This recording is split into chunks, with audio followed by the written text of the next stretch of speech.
Hello viewers, welcome to our channel. Let's Night Dreams. This video is a discussion on chemical bonding part 3. Please do click on the subscribe button for routine updates.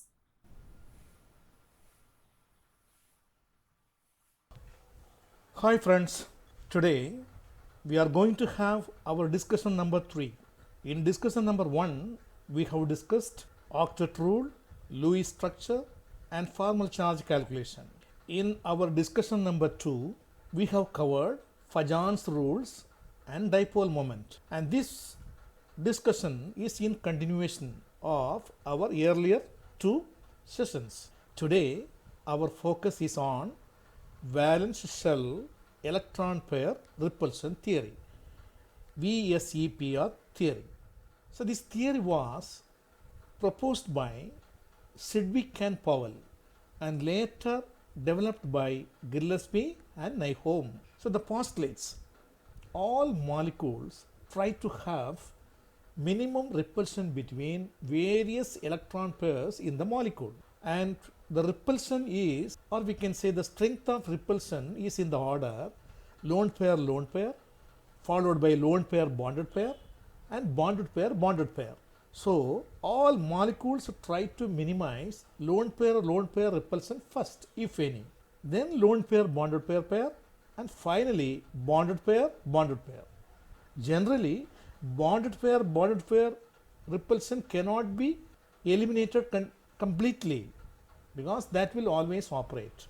All electron pairs are thus at an angle of separation. Therefore, all molecules will have definite shape. So the groups or atoms are placed at an angle to avoid the repulsion between electron pairs.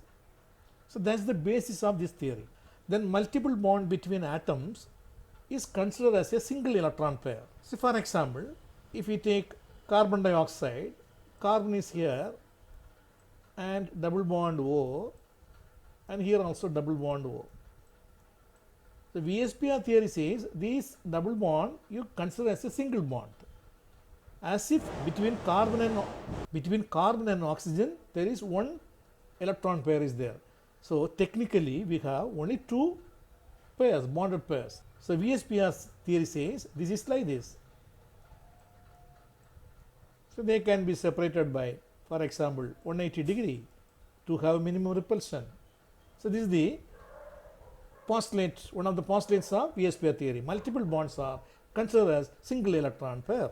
Then distortion and variation in other parameters, bond angle, bond length, everything. So that is due to the electronic repulsion. The pi electrons, pi bond, that has influence only on the bond length. Now the application part of VSEPR theory. So we have seen here simple molecules. So the molecules have only bonded pairs and there is no lone pair at all. Therefore the application is easier here. So for example, AX2. So what do you mean by AX2? In VSEPR theory notation, A is the central atom and X2 means there are two bonded pairs. So this is very clear. Bonded pair numbering 2 are there in this molecule AX2, two bonded pairs and no lone pair at all. And we know very well the two bonded pairs are separated by 180 degree, or we can say the molecule has a linear shape 180 degree, and very good example is beryllium chloride. So all beryllium compound, beryllium chloride. The next AX3. AX3 means three bonded pairs are there. So three bonded pairs and no lone pair at all. So these three bonded pairs can be separated at an angle 120 degree to avoid repulsion. So 120 degree is the separation. So the planar triangle is the shape. So planar triangle with bond angle 120 degrees. Then AX4, there are four bonded pairs. According to old VSEPR theory, they are separated at an angle 90 degree. Four bonded pairs are separated at 90 degree. Later, it has been modified with another very important geometry or shape, tetrahedral. So three-dimensional arrangement. There the bond angle is 109.5, 109.5 degree. So AX4, it is tetrahedral shape. Then AX5, 5 bonded pairs are there, no lone pair, a trigonal bipyramidal shape. It is like this. The central atom, that is A, is here, and X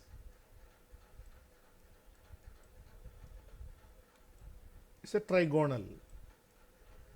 And when we connect all the three, so now this is the equatorial plane. Then two axial are there. So this is a trigonal bipyramidal geometry structure. So when there are 5 bonded pairs, this shape is possessed by the molecule, and the bond angle is 120 as well as 90 degree. So 120 and 90 degree. AX6, 6 bonded pairs, octahedral shape. It is like this. Central atom A is here, and all bonded pairs 4 are located in the same plane and 2 axially. So the bond angle being just 90 degree. So there is octahedral shape. Now we can apply VSPR theory to some complex molecules. Complex molecules in the sense we have bonded pair as well as a lone pair. For example, NH3, nitrogen has 5 valence electrons. Out of 5, 3 are used for covalent bond formation, and remaining 2 electrons lie in the lone pair. Therefore, in VSPR notation, NH3 is actually A, X3 and E. So this refers to lone pair, and this is bonded pair. So now we have in NH3 3 plus 1, 3 bonded pair, 1 lone pair. We need 4 orbitals. If we combine hybridization here, so 4 hybrid orbitals are required. Now we know very well the shape is decided by these 3, and this lone pair causes distortion, reduction in bond angle. So your tetrahedral shape is now distorted to have a pyramidal shape, trigonal pyramidal shape. So ammonia now becomes pyramidal. It is a distorted tetrahedron.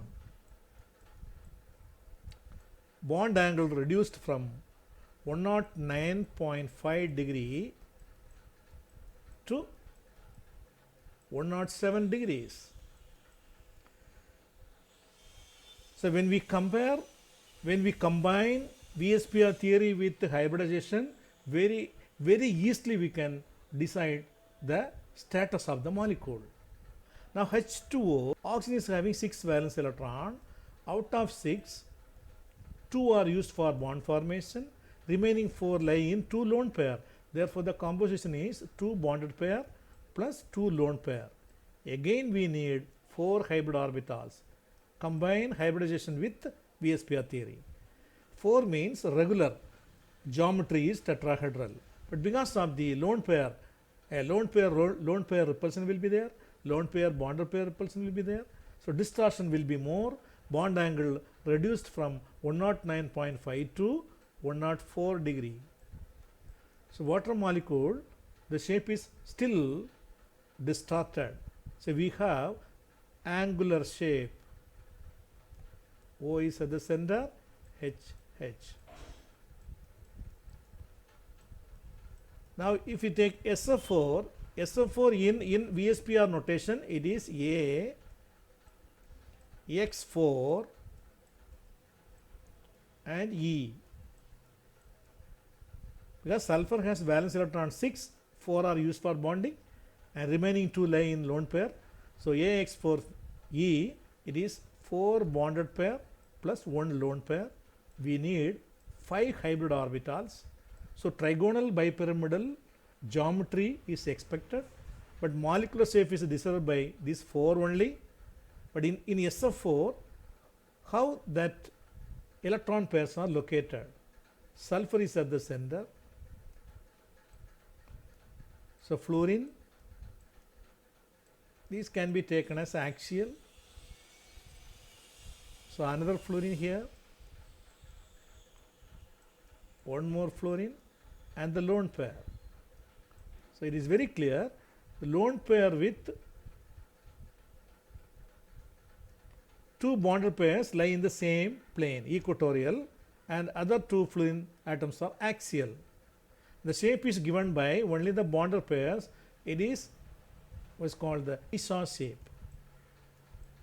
A seesaw shape.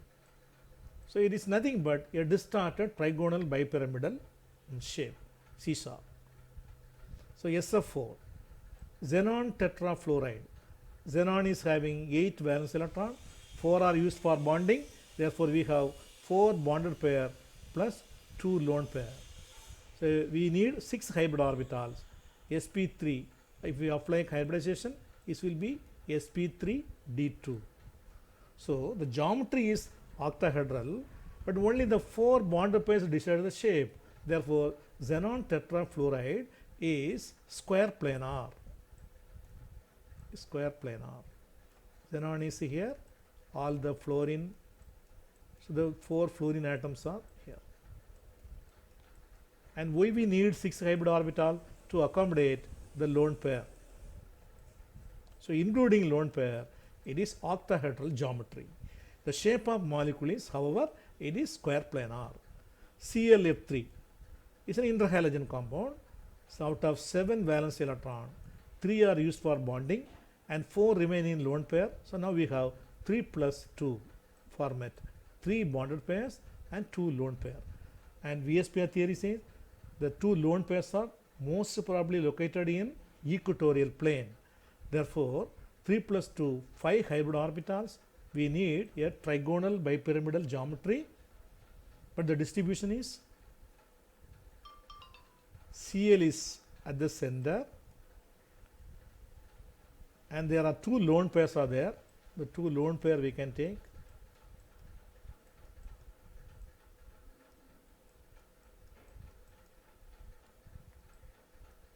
And one F is in the equatorial plane, and 2 fluorine atom axially located.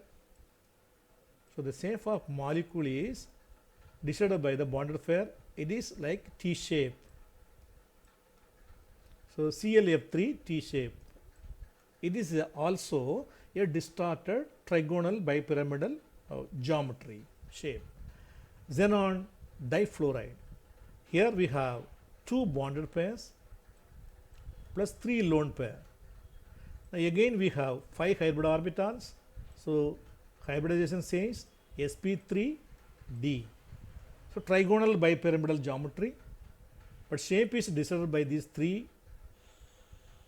We can say the shape of the molecule is decided by the bonded pairs, electron present in sigma bonds. So xenon is bonded with, say for example, if 1 fluorine here, another fluorine here,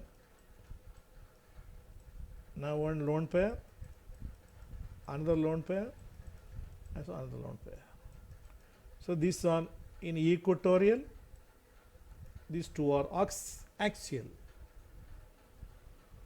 So the 3 lone pairs are located in equatorial plane, and the shape is decided by the bonded pair, that is linear with bond angle 180 degree.